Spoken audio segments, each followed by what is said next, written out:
후에 살펴볼 하나님의 말씀은 마가복음 12장 13절입니다.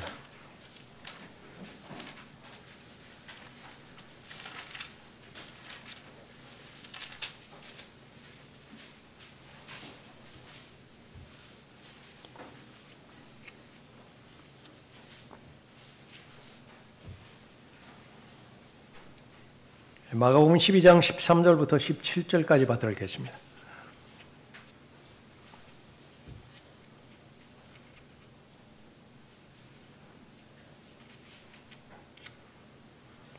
그 후 그들은 바리새인들과 헤롯 당원 몇 사람을 죽게 보내어 그의 말씀에서 트집을 잡으려 하더라. 또 그들이 와서 주께 말씀드리기를 선생님 우리는 당신께서 진실하시고 또 아무도 개의치 아니하시는 것을 않으시는 것을 아나이다. 이는 당신이 사람들을 외모로 보지 않으시고 진리로 하나님의 도를 가르치시기 때문이니이다. 카이사에게 세금을 내는 것이 옳으니까 옳지 아니하나이까? 우리가 세금을 내야 하리까 내지 말아야 하리까? 라고 하더라. 그러나 주께서는 그들의 위선을 아시고 그들에게 말씀하시기를 어찌하여 너희가 나를 시험하느냐? 데나리온 한 잎을 가져오라. 내가 좀 보리라고 하시니 그들이 가져오더라. 주께서 그들에게 말씀하시기를 이 형상과 새겨진 글이 누구의 것이냐고 하시니 그들이 말씀드리기를 카이사의 것이니이다라고 하더라. 예수께서 그들에게 대답하여 말씀하시기를 카이사의 것은 카이사에게 하나님의 것은 하나님께 바치라고 하시니 그들이 주를 보고 놀라더라. 기도하겠습니다. 아버지 하나님, 무더운 날씨 가운데서도 하나님께서 기회 주시는 대로 복음을 전파하고 전도들을 나눠주며 또 공개적으로 예수 그리스도를 선포할 수 있도록 인도해 주시니 감사를 드립니다.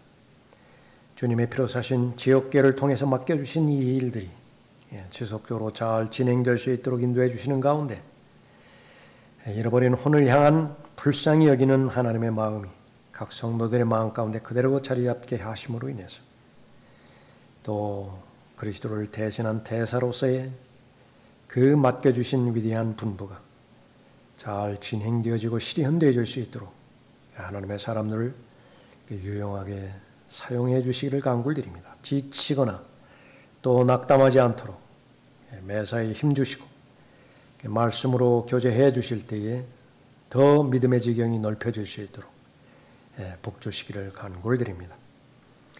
오늘 오후 경배도 주님께서 허락해 주시는 섬기는 기회대로 최선을 다해서 섬기는 귀한 손길들을 통하여 하나님 앞에 영과 진리로 경배드릴 수 있도록 인도하여 주시었습니다.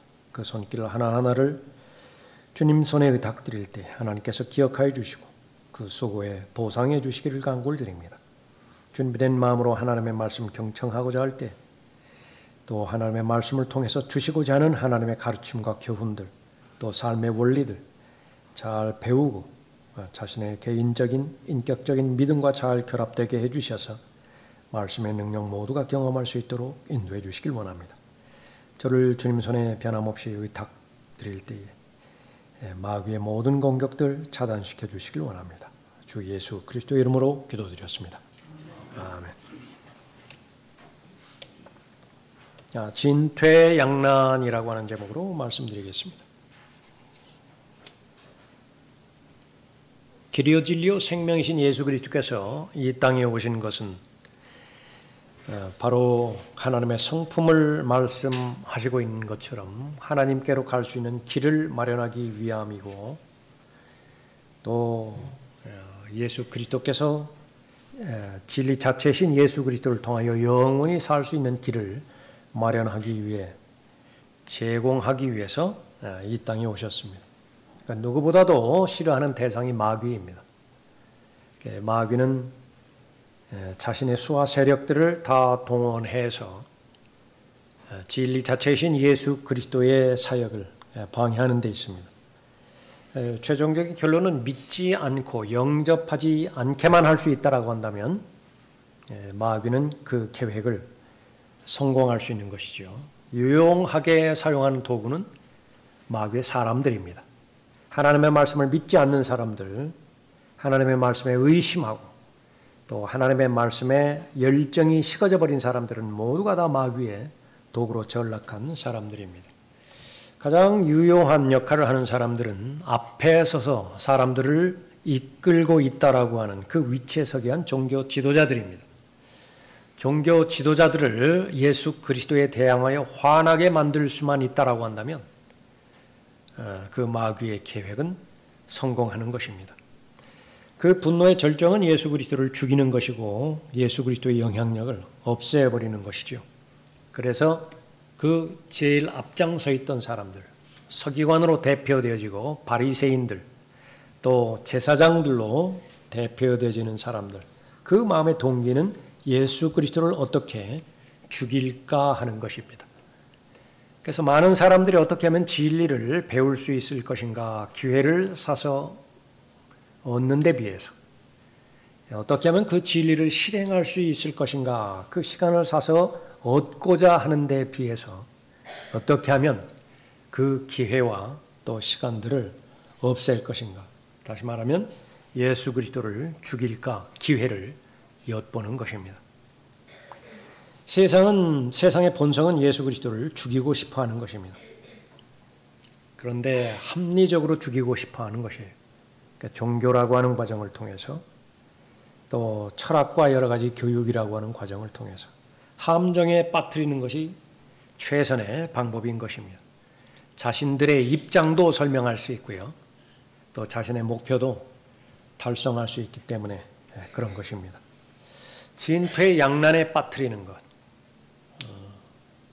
어느 쪽을 선택한다 하더라도 그것은 망하게 되어지는 그 길을 세상은 고안하고 있습니다. 하나님의 사람들에 대해서, 그리스도인에 대해서 진퇴양난으로 몰아가고 있습니다. 그렇게 해서 무엇을 선택하든지 자신의 믿음을 잃어버리고 또 하나님 앞에 쓰임받지 못하도록 방해하는 것인데요. 거기에는 다양한 영역들이 있습니다. 이에 대한 성경적 원리, 또 하나님의 가르침, 예수 그리스도께서 주시는 교훈들, 이것을 잘 나누어서 그때 상황에 맞게 잘 공부를 해야 되죠. 마르다와 마리아의 이야기를 알고 계시죠. 둘 다 필요합니다. 하나님의 예수님의 말씀을 듣고 배우는 그런 그 부분도 필요한 것이고, 그렇다고 해서 마르다가 하는 일이 전혀 쓸모없는 일인가요? 그러니까 여러분들이 여기에 안정된 분위기에서 하나님 앞에 집중해서 영과 진리로 경배 드리기 위해서는 다른 사람들의 수고가 있었던 것은 필연적인 사실이죠. 그런데 영적인 것은 우선시하고 그냥 눈에 보이는 것은 하찮게 여겨서 방치한다라고 한다면 어떻게 되겠습니까? 제일 먼저 현실적으로 여러분들 주차하는 데부터 어려움을 겪을 것이라고. 그 다음에 여기 조용한 분위기에서 하나님 앞에 경배 드리는 이 부분도 어려움을 많이 당할 것입니다. 또 역시 마찬가지로 또 이 장소를 확보하기 위해서 그렇게 헌신적인 손길들, 그 받쳐지는 손길들이 없었더라고 하면 이것도 불가능하겠죠. 그러나 무엇이 가장 중요한 것이냐, 어떻게 그 부분들을 해결할 수 있는 것이냐, 그 부분에 있어서는 예수님의 가르침은 우선순위를 확고히 하라라고 하는 것입니다. 그러면 다 해결되는 거예요. 여기서 이제 소유에 관련된 부분입니다. 돈인데 이 돈의 소유권이 누구에게 있는 것이냐.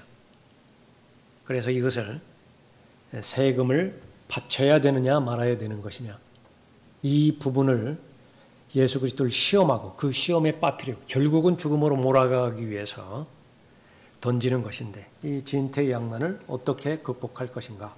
예수님께서는 이 본문을 통해서 알려주시는 가르침의 원리가 있습니다. 삶의 원리가 있습니다. 그것은 바로 소유권을 분명히 하면 되는 것입니다. 이것이 누구에게 소유권이 있는 것인가, 그것을 우리에게 알려주시는 것입니다. 그래서 인생에 여러 가지 진퇴양난이 있죠. 그 가운데서 물질에 관련된 진퇴양난, 그것을 해결하기 위해서는 소유권을 분명히 하면 되는 것입니다. 본문은 두 부분으로 이루어지는데 첫 번째는 세상은 바로 그리스도인을 진퇴양난으로 공격한다라고 하는 사실입니다. 예수님을 공격하는 것은 똑같은 원리로 그리스도인을 그렇게 공격하는 것입니다. 세상은 예수 그리스도를 대적하는데 얼마나 교묘하게 대적하는가 그것을 볼 수 있습니다. 13절 보십시오. 그 후 그들은 바리새인들과 헤롯 당원 몇 사람을 주께 보내어 그의 말씀에서 트집을 잡으려 하더라. 동기지요. 그러니까 이것은 겉으로 드러나 있지 않습니다. 그러나 분명히 성경에서 말하는 것은 트집을 잡기 위해서 시간을 말씀에 드리는 사람이 분명히 있다라고 하는 사실입니다. 두말할 것도 없이 나는 이런 사람이 돼서는 안 돼요. 그런데 나라고 완전히 배제시킬 자신감을 가져서는 안 되는 것입니다. 예? 또 그들이 와서 주께 말씀드리기를 선생님 우리는 당신께서 진실하시고 사실입니다. 또 아무도 개의치 아니하시는 것을 아나이다. 사실입니다. 이는 당신이 사람들을 외모로 보지 않으시고 사실입니다. 진리로 하나님의 도를 가르치시기 때문입니다. 사실입니다. 80%는 진리를 말해요. 이것이 진리를 공격하는 모든 공격하는 자들의 패턴입니다. 이제 본색을 드러내죠. 카이사에게 세금을 내는 것이 옳으니까 옳지 아니하나이까. 우리가 세금을 내야 하리까 내지 말아야 하리까라고 하더라. 음모라고 하는 것은 무섭습니다. 상대방이 알아차리면 안 되죠. 전쟁하는 데 있어서 전술과 전략, 말은 뭐 멋있을지 몰라요. 전술이 무엇이냐, 전략이 무엇이냐. 근데 그 말은 어떤 말이에요? 무슨 말이에요? 뒤통수 친다고 말이에요. 치사한 거죠. 그런데 어쩔 수 없어요. 이기기 위해서는. 뒤통수를 쳐야 됩니다. 마귀의 전략, 그것은 음모를 꾸미는 것인데 대표적인 사람, 자격 있는 사람, 서기관과 바리새인들 잘 갖추어서 준비시켜서 보내는 것입니다. 바리새인들 여러분이 아시는 것처럼 보수주의자들이죠. 종교적인 보수주의자들입니다. 분리주의자라고 하는 의미를 가지고 있습니다. 겉에는 그런데 속에는 자만심으로 가득 차 있습니다. 자기 의로 가득 차 있는 대표적인 사람이죠. 바리새인이에요. 그래서 바리새인을 잘 공부를 해야 됩니다. 그래야 오늘날 우리가 조심해야 되는 영적 바리새인이 되지 않을 수 있기 때문에 그렇습니다. 소홀히 하죠. 그러면 구원받기 이전에 바리새인이었던 바울처럼 속으로, 입으로는 말 안 하지만 속으로는 말하는 거예요. 율법으로 말하면 흠이 없다고, 나같이만 믿으라고. 그래서 모든 기준을 자기 기준으로 설정합니다. 자기 기준에 따라오지 못하는 사람들에 대해서는 함부로 정죄하고요, 함부로 멸시합니다. 그리고 자기보다 또 월등히 보이는 사람에 대해서는 예외사항을 적용을 시키는 것입니다. 항상 그 기준에는 자기 중심이 있는 것입니다. 종교 활동은 요란할지 모르지만 하나님과의 진정한 관계는 발견되지 않아요. 본인이 제일 스스로 어렵게 만드는 그런 관계인 것입니다. 이 사람들의 정치적 성향은 민족주의였습니다. 로마의 압제와 로마의 지배를 싫어했고 그로부터 벗어나기를 바랬던 것입니다. 여기 나오는 헤롯 당원들이 있죠. 이름 헤롯이라고 하는 왕, 지지하는 것으로부터 그 이름이 시작되었는데 정치적 집단이었습니다. 이 사람들은 로마의 점령을 나름대로 누리는 사람들이었습니다. 환호하는 사람이었어요. 일제강점기 많은 혜택을 받았다고 그렇게 주장하는 사람들도 있죠. 우리나라 사람들 가운데서 그런 그 형태의 사람입니다. 로마가 그 위대한 제국이 약한 유대 나라를 지배하는 동안, 통치하는 동안 나름대로 종교적 보호를 받을 수 있었고 또 물질적 번영을 누렸다라고 생각하는 것입니다. 아닌 게 아니라 헤롯 왕은 로마를 지지를 했고요. 로마 문화를 또 유대인에게 접목시키고자 그렇게 시도했던 것입니다. 이 둘 사이는 물과 기름입니다. 섞일 수가 없어요. 그러나 모두의 적을 공격하는 목표가 동일시될 때 둘은 친구가 됩니다. 바리새인의 적도 예수 그리스도이시고요. 헤롯 당원의 적도 예수 그리스도이십니다. 예수 그리스도를 배제시키면 서로 간에는 공감대가 전혀 없는 분리된 관계였는데 예수 그리스도라고 하는 동일한 적을 놓았을 때 둘은 하나가 될 수 있었던 것입니다. 무서운 원리예요. 예수 그리스도를 적극적으로 영접하는 대상은 성경대로 믿는 그리스도인들밖에 없습니다.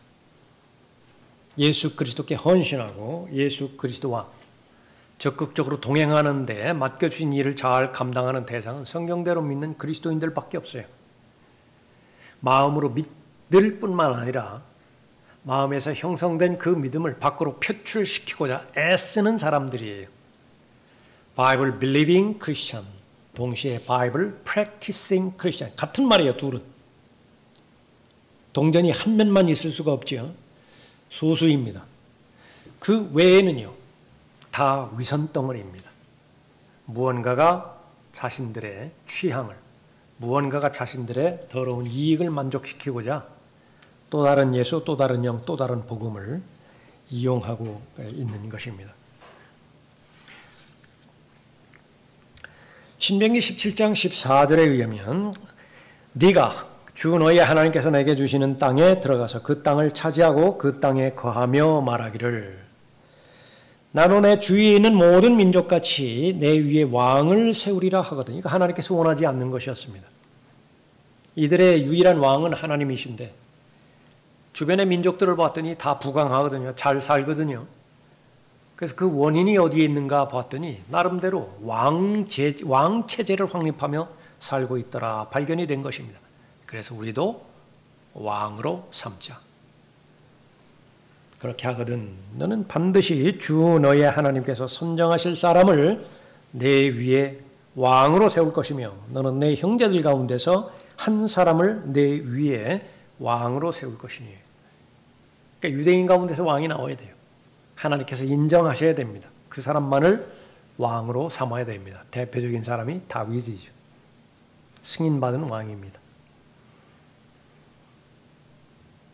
내 형제가 아닌 타국인을 내 위에 세우지 말지니라. 이것을 너무나 잘 알고 있는 바리새인들, 헤롯 당원들이지만은 유대 민족과는 상관없는 로마의 왕을, 황제를 자신들의 왕으로 인정을 해버리게 되어지는 것이죠.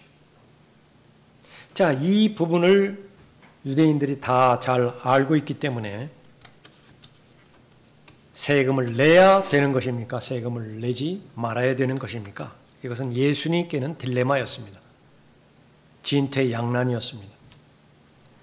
민족의 반역자가 되기도 하고 또 로마 제국에 반역을 해서 탈세자가 되기도 하는 것입니다. 이 음모를 꾸미고 이 함정에 덫을 파기 위해서 그 중간의 과정은 모두가 다 가식적입니다. 예수님에 대해서 입에 침이 마르도록 칭찬을 하죠. 선생님, 우리는 당신이 정직한 사람이며 누구의 의견에도 신경 쓰지 않는다는 것을 알고 있습니다. 당신은 사람들의 영향력에 의해서 조종될 수 없는 사람이고 참으로 하나님의 길, 진리만을 가르치십니다. 보통 사람 같으면 이 아첨에 다 넘어갑니다. 분별력을 갖고 있지 못하기 때문에 그렇습니다. 그러나 예수 그리스도는 다르죠. 카이사에게 세금을 내는 것이 옳으니까 옳지 아니하나이까? 우리가 세금을 내야 하리까? 내지 말아야 하리까? 이 세금의 문제는 아주 민감한 문제였습니다. 그 식민지로서의 역할은 세금을 거두기 위한 것이었거든요.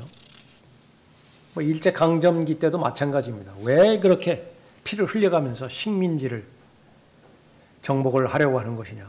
결국 세금 때문에 그래요. 수탈하고 강탈하고자 하는 그런 그 부분이었기 때문에 그런 것이죠. 여기에서 말하는 그 세금, 이것은 바로 한 사람이 내는 인두세였습니다.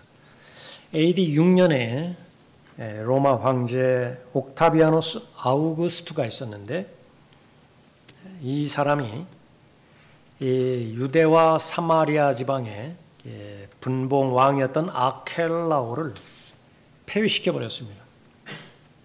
아켈라오는 헤롯 대왕의 아들이었어요. 그리고 다른 사람을 총독으로 임명했는데 그 사람의 이름이 코포니우스였습니다. 그로부터 아주 적극적으로 주민세, 인두세를 거두기 시작했습니다. 그 가운데서 갈릴리 출신의 유다라고 하는 사람이 그 신명기 말씀을 근거로 해서 하나님만이 유대인들의 통치자다. 성경적이죠. 그 구호 아래에서 납세를 거부했습니다. 본인만 세금을 내지 않은 것이 아니라 이것을 거국적인 운동으로 일으켰습니다.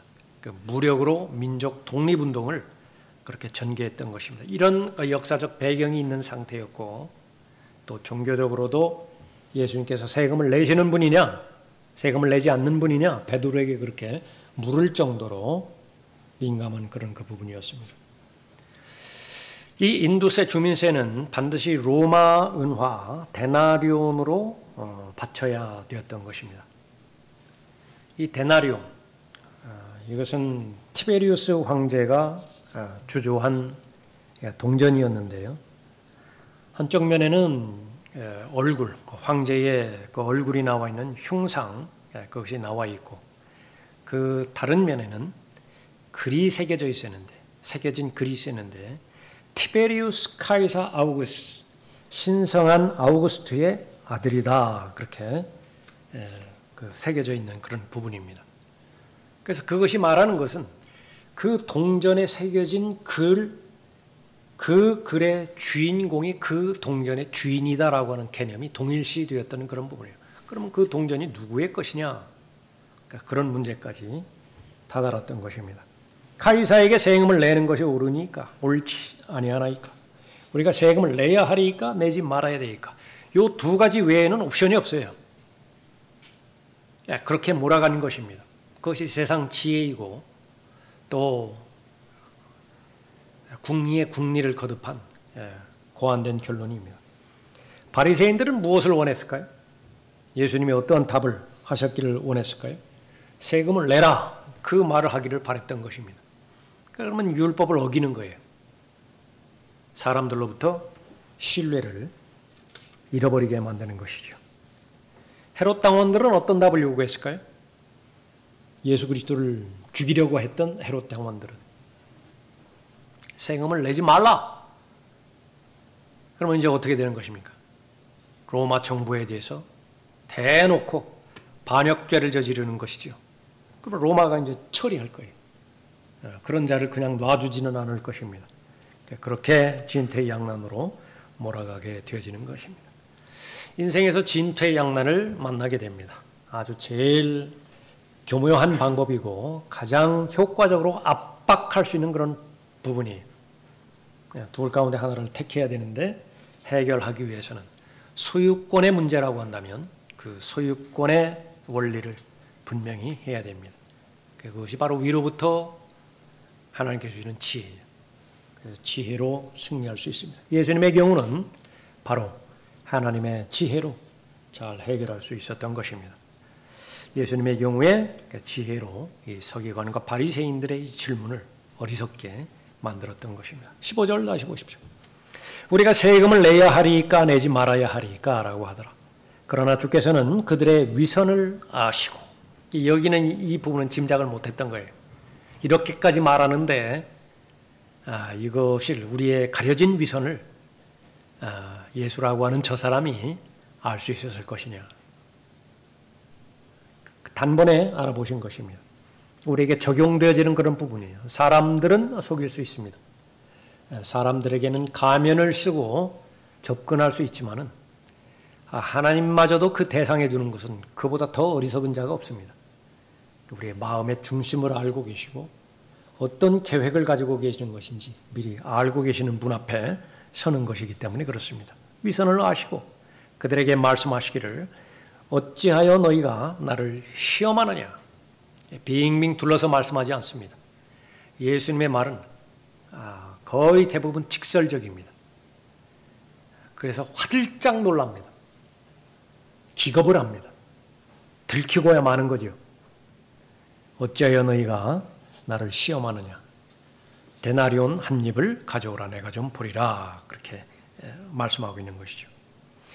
마음을 이미 알고 계시는 예수님께서는 그 사람들이 아무리 이빠른 아첨과 또 칭찬의 말을 했다 하더라도 그것은 의미 없다라고 하는 사실을 알고 위선자라고 하는 사실에는 변함이 없다라고 하는 사실을 아셨던 것입니다. 예수님에 대해서 예수님이 하고 있는 사역에 대해서 전혀 존경심이 없는 사람이에요. 속으면 안 되는 거예요. 속으면. 그 본신은 그 부분인데 자신의 유익을 갈취하기 위해서 사람들을 얼마나 많이 아첨합니까? 입 바른 소리 그렇게 합니까? 그러니까 그것에 대해서 분별력이 반드시 있어야 됩니다. 그들의 목적은 변함이 없습니다. 예수님을 미워하고 예수님을 죽이기 원하고 있다는 사실을 아는 것입니다. 어찌하여 너희가 나를 시험하느냐? 너희들이 조금 전에 말했던 너희들 입으로 말한 그 사실, 그것이 정말이야? 진심에서 한 말이야? 그런데 왜 나를 시험하려고 해? 이 사람들도 역시 마찬가지로 진퇴양난에 빠진 거예요. 예수님의 답변인 것입니다. 누가복음 20장 20절에서는 분명하게 다시 한번 경고합니다. 그때 그들은 주를 주시하고 의인으로 가장한 정탐꾼들을 보냈으니, 성경에서 말합니다. 의인으로 가장한 정탐꾼이라 말하고 있습니다. 의인으로 가장한 정탐꾼.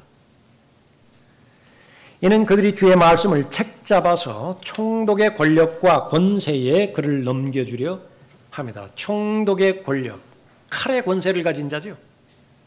목을 베어버릴 수 있다고, 죽일 수 있다고요. 이 함정에 스스로 빠뜨리기 위해서 의인으로 가장한 정탐꾼들을 보낸 것인데, 이것이 바로 위선의 실체인 것입니다.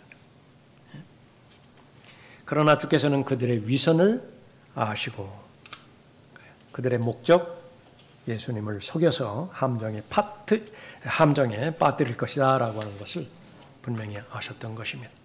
데나리온 한 잎을 가져오라 내가 좀 보리라 그렇게 말씀하셨습니다. 그리고 나서 이 형상과 새겨진 글이 누구의 것이냐? 있는 이것은 사실을 질문하는 것이니까 사실대로 답변을 했죠. 카이사의 것이니다. 조금 전에 살펴봤던 것처럼 라틴어로 기록되어 있는 새겨진 글, Pontifex Maximus, 영어로 말하면 High Priest of the Roman Nation.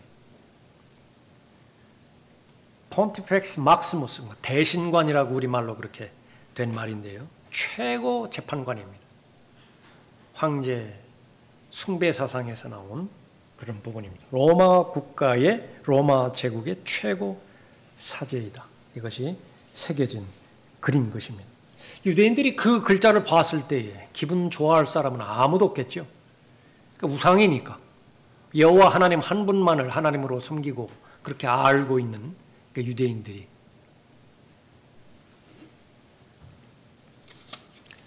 카이사의 신성을 주장한 이 새겨진 글이고요. 또 카이사가 로마 제국의 대제사장이다. 그렇게 주장하고 있으니까 그러한 글이 새겨진, 그러한 형상이 새겨진 동전 한 입, 데나리온 한 입을 가져오라 그렇게 말했습니다. 그리고 계속 말씀하십니다. 17절 보십시오. 예수께서 그들에게 대답하여 말씀하시기를 카이사의 것은 카이사에게, 하나님의 것은 하나님께 바치라고 하시니 그들이 주를 보고 놀라더라. 전혀 예상치 못한 답변입니다. 아주 답답하며 다그칠 때 그러죠. 예, 아니오로만 대답하라고. 예로 답하지 않고 아니오로 답하지 않으려고 무진장 애를 쓰죠. 또 그 답을 해야 되는 사람의 입장에서는. 여기는 그런 갈등이 없어요.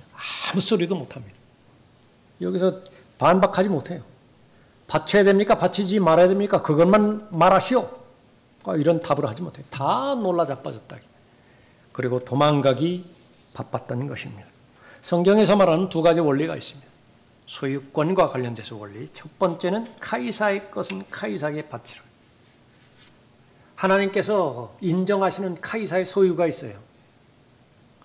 우리에게 적용하면, 확대 적용하면 바로 권위, 권력, 그 부분과 관련해서 국가라고 하는 권위와 권력이 있는 것입니다. 그 인정하라고 말해요. 카이사의 것은 카이사에게 바치라 말하고 있습니다.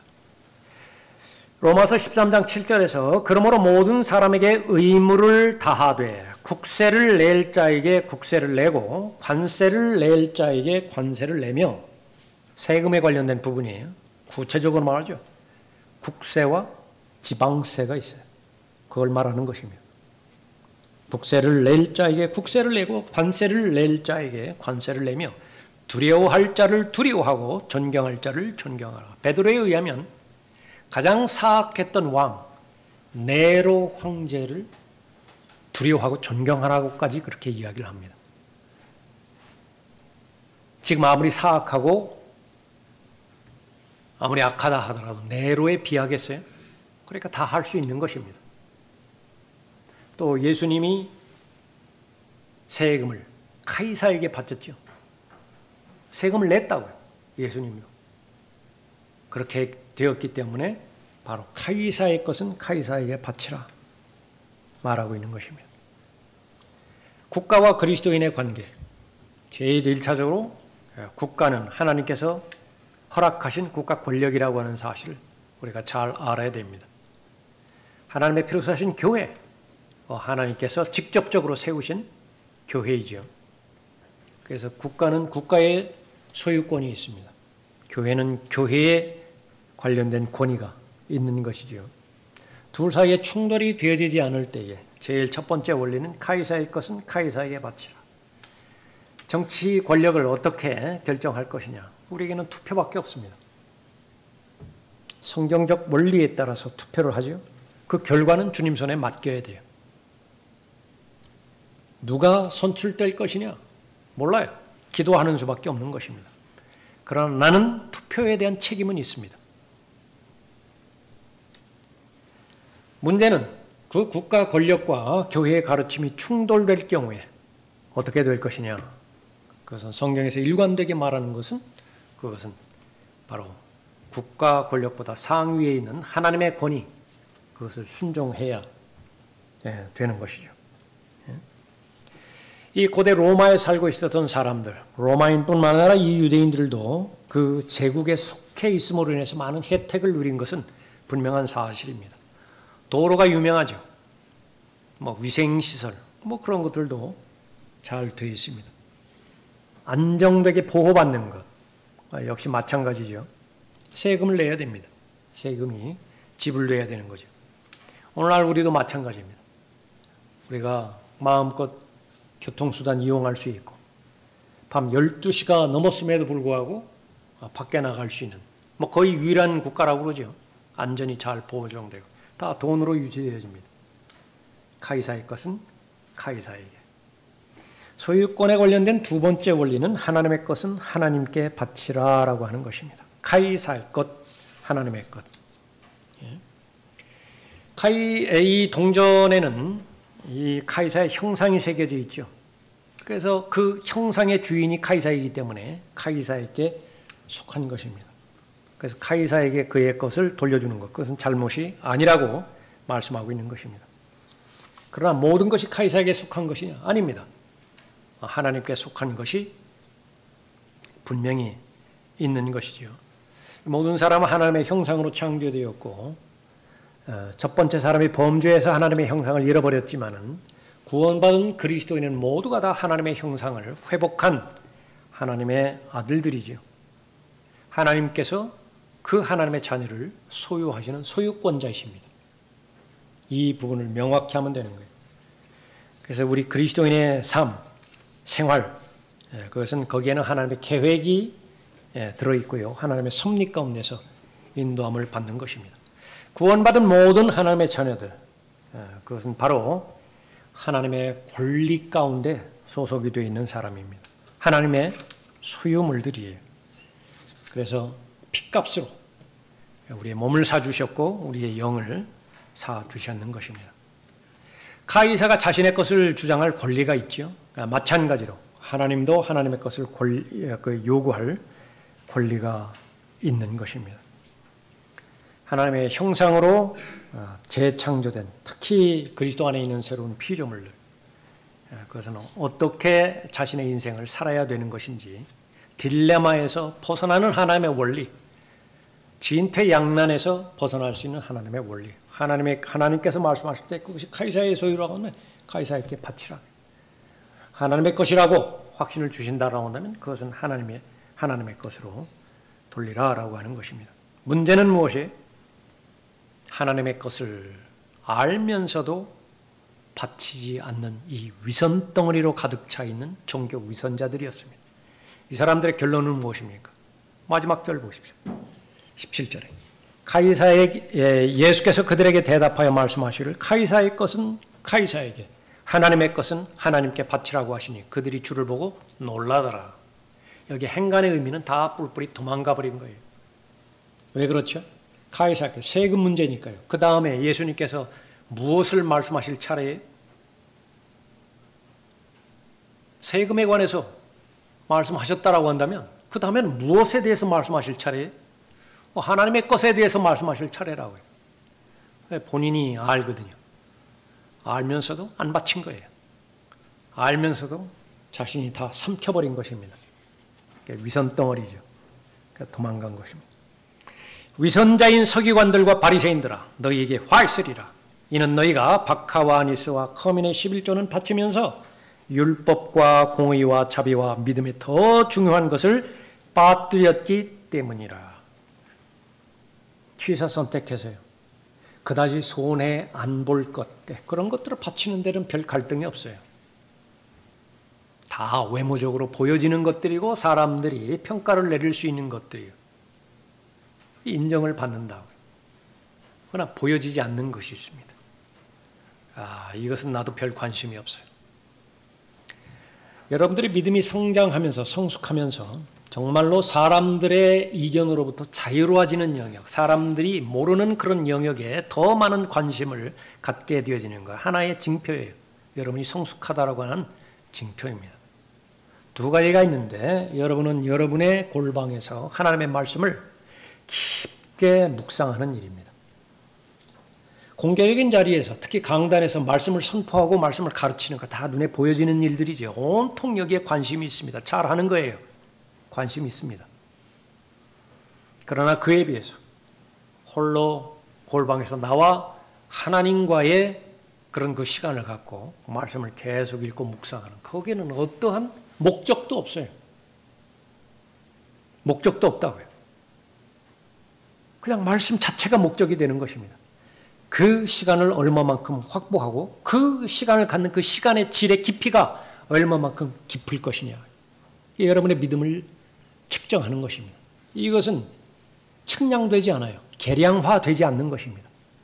1시간을 본들, 2시간을 본들 다른 사람이 알 리도 없고 또 안다 하더라도 그것이 평가받을 그런 모도 없죠.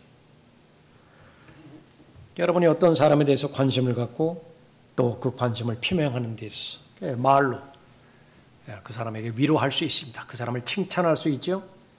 또 그 사람의 호의에 대해서 감사를 말로 전할 수도 있습니다.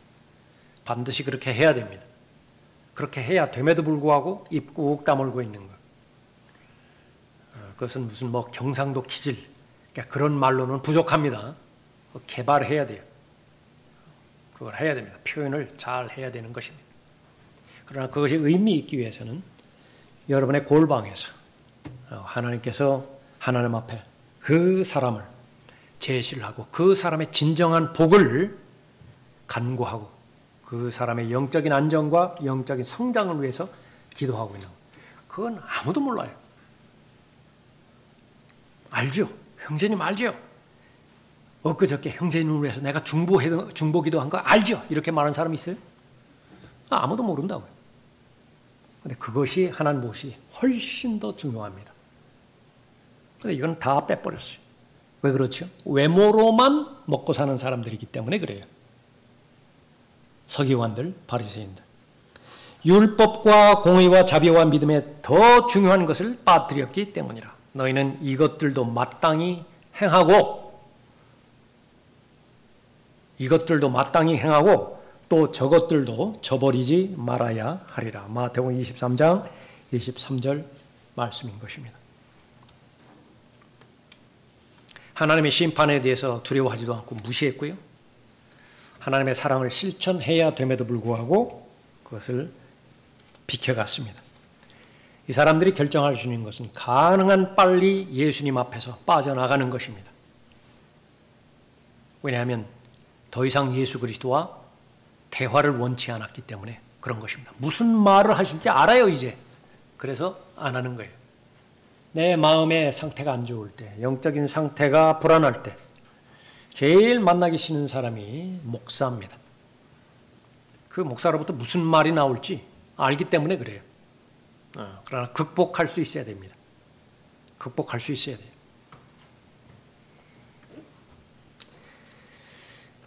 주님의 대답을 들었을 때 그들 모두가 다 주를 보고 놀라더라. 그렇게 기록하고 있습니다. 숨이 턱 막혔을 것입니다. 전혀 예상치 못한 답을 얻었기 때문에 그런 것입니다. 예수님을 함정에 빠뜨리려고 왔지만은 오히려 예수님께서 그들을 함정에 빠뜨렸습니다. 예수님께서 하신 답변에 반박할 수 없었고 떠날 수밖에 없었던 것이죠. 여러분을 향한 하나님의 마음의 계획, 삶의 원리 무엇입니까? 이 부분도 역시 마찬가지로 가려진 위선을 드러내는 예수님의 사역의 한 방편임을 볼 수 있죠. 제일 무서운 것은 위선입니다. 여러분과의 마지막 투쟁, 제일 무서운 적은 여러분의 육신의 생각인데요. 그다음에 철저하게 싸워야 되는 그런 부분들은 여러분의 위선과 싸워야 됩니다. 어느 영역까지가 나의 동기가 두 가지 뒤섞여 있는 위선 가운데서 행하고 있는 것이냐. 그것을 부지런히 하나님의 말씀의 빛으로 조명하고 또 하나님의 말씀이 살아있는 하나님의 말씀이기 때문에 성령 하나님께서 조명해 주실 때 겸손한 마음으로 순종하고자 하는 준비된 마음으로 하나님 말씀 앞에 나아갈 때에 보장해 주시는 것입니다. 참된 빛을 경험하고 있는 것입니다. 잘 모를 수 있어요. 대조적인 사람이 니코데모입니다. 다시 한번 14절을 보십시오. 우리는 당신께서 진실하시고 또 아무도 개의치 아니하시는 것을 아나이다. 이는 당신이 사람들을 외모로 보지 않으시고 진리로 하나님의 도를 가르치시기 때문이니다. 니코데모가 했던 말이라고요. 밤에 찾아왔죠. 우리는 예수님 당신이 랍비인 것을 압니다. 그러나 바로 당신은 하늘로부터 온 랍비입니다. 차이점은 뭐예요? 여기는 위선이 동기가 되어 있고요. 니코데모는 위선이 없었어요. 정직했다고요. 정말 알고 싶었다고요. 겁은 좀 많았지만 괜찮아요. 그러니까 그렇게 되어야 되는 것입니다. 다시 한번 믿음의 본질에 대해서 하나님께서는 도전하고 권면하시는 것입니다. 그러니까 사람이 무엇이게요? 이 바리새인의 중점, 서기관들의 중점, 그걸 사람들로부터 인정받는 거예요. 그러니까 받아서 뭐하게요? 그 백성들로부터 100% 지지를 받았다 치자고요. 그거 받아서 뭐하게? 그러나 이생뿐이라고 한다면 그것이 다이기 때문에 그런 것입니다. 여기 정치 권력 거머쥐고 있는 사람들이 있죠. 그거 차지하려고 사는 사람들. 그 권력이 전부예요. 그거밖에 남는 것이 없습니다. 그 권력을 거머쥐었을 때 그것처럼 살기 편한 삶의 방식도 없어요. 땀 흘릴 필요 없고요. 애쓸 필요 없습니다. 어디를 가든지 다른 사람의 손에 의해서 자동차 문이 열리게 되어 있고 자기는 들어가서 앉기만 하면 돼요. 그러면 자동차 문 닫아주지요. 그 맛에 사는 거예요. 뭐죠 그게? 네. 그것을 확장했을 때 그리스도인들 그것은 이 생뿐만 아니라 다가오는 세상에 대해서 하나님의 말씀에 있어서 계시의 진리를 알고 있는 사람이죠. 네. 양심, 하나님에 대해서, 사람에 대해서 항상 두 가지를 제시하고 계시는 것입니다. 우리가 믿음이 성장하고 또 건강한 견고한 믿음으로 성장했다라고 하는 것은 시간이 가면 갈수록 우리의 마음에서 하나님 앞에 숨기는 영역이 없는 것을 말하는 것입니다. 베드로처럼 실수할 수 있어요. 괜찮아요. 정직하면 되는 것입니다. 그때 상황에 맞게 하나님께서는 믿음 없음을 도와주실 것이고 또 연약하고 강성해야 될 필요가 있는 믿음은 하나님께서 보완해 주실 것입니다. 여러분이 앞으로 살아가면서 진퇴양난 많이 만날 것입니다. 마귀의 계략이기 때문에 그렇습니다. 두 가지밖에 선택 상황이 있을 때 어느 쪽을 선택한다 하더라도 하나님의 말씀에서 벗어나는 그런 경우라고 한다면 하나님의 말씀에서 가르치는 원리, 특히 오늘 본문에서 소유권에 관련된 소유물에 관련된 원리, 카이사의 것은 카이사에게, 하나님의 것은 하나님 앞에 그것을 실행함으로 인해서 자유로움을 경험하는 여러분이 되시기 바랍니다. 기도하겠습니다. 아버지 하나님, 예수 그리스도의 보혈로 저희를 구원해 주시고 이제는 마음의 변화를 통하여 하나님의 관점에서 이 세상을 바라볼 수 있도록 인도하여 주시었습니다. 하나님의 말씀은 바로 진리냐 진리를 대적하는 비진리냐인 양자택일부터 시작해서 그러나 하나님의 원수인 마귀는 그리스도인을 막다른 골목으로 몰아가 무엇을 선택한다 하더라도 하나님의 말씀에서 벗어나는 그런 파멸의 길로 계속해서 몰아가고 있습니다. 그때 위를 바라봐야 됩니다. 위로부터 보호해 주시는 지혜를 가지고 진리를 가지고 또 실행해 나감으로 인해서 삶의 원리를 가지고 또 승리의 삶을 살아야 되는데 하나님의 자녀 한 사람 한 사람을 하나님께서 기억하여 주시고 처한 상황과 여건을 아시오니 최상의 방법을 인도해 주시길 간구드립니다. 하나님께서 말씀해 주신 청지기의 직분을 가지고 카이사의 것은 카이사에게 하나님의 것은 하나님께 온전히 드림으로 인해서 실행케 함으로 인해서 하나님께서 보장해 주시는 참된 자유를 경험하는 복된 자녀 되도록 인도해 주시길 원합니다. 주 예수 그리스도의 이름으로 기도드렸습니다. 아멘. 다 같이 일어나시겠습니다.